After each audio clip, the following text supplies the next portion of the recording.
We got some damn microwaveable pork rinds. Crazy. I think I paid like $25 for these. I'm not gonna even eat these. All right. Almost 30 seconds, baby. All right. I said it's gonna be hot. Shake that bag up. Ooh. Shake it. You can smell it. It smells like... Not the hot sauce. Let me see.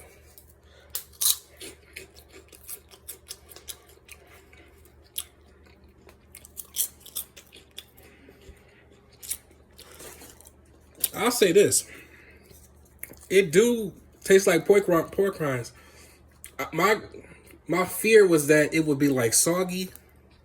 It's really crispy though. You hear that crunch?